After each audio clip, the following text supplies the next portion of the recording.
최근 국내 증시에 가장 큰 영향을 미치는 국가는 미국과 중국, 바로 G2인데요.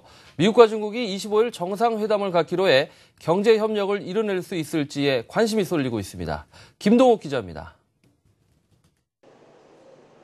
현재 국내 증시에 가장 큰 영향을 미치고 있는 건 미국의 금리 인상 시기와 중국 경제의 경착륙 여부입니다. 하지만 어느 것 하나 예측이 쉽지 않아 불확실성은 확대되고 있습니다. 미국 금리 인상 시기에 대해서는 다음 달 인상, 12월 인상, 내년 1월 인상 등으로 의견이 분분한 상황입니다. 금리 인상 시기와 더불어 인상의 속도 역시 중요한 변수인데 지금으로서는 예측이 쉽지 않습니다. 언제 금리를 인상하느냐라는 그런 시점이 가장 중요하지 않을까라는 생각이고요. 금리 인상 이후에 역시 추가적인 금리 인상의 속도 부분들이 중요한 변수가 될 가능성이 높습니다.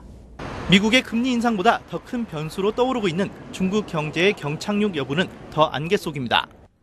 시티그룹과 소시에테 제네랄 등 글로벌 은행들은 중국 경제의 경착륙을 우려하는 목소리를 내고 있지만 중국과 한국은 애써 부인하고 있습니다. 특히나 과거와 달리 G2 리스크로부터 국내 증시가 차별화되기에는 힘든 여건입니다.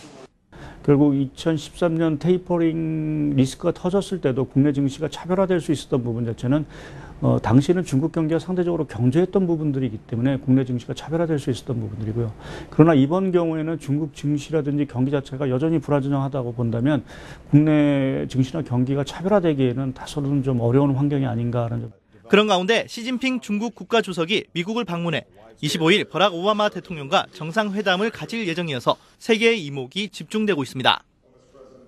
We're together, but here are some differences, and we have to work on these differences so that we are even more solid team. 특히 경제 분야에서 관심을 끌고 있는 것은 위안화의 IMF 특별 인출권 편입 등 경제 협력을 이끌어낼 수 있을지 여부입니다.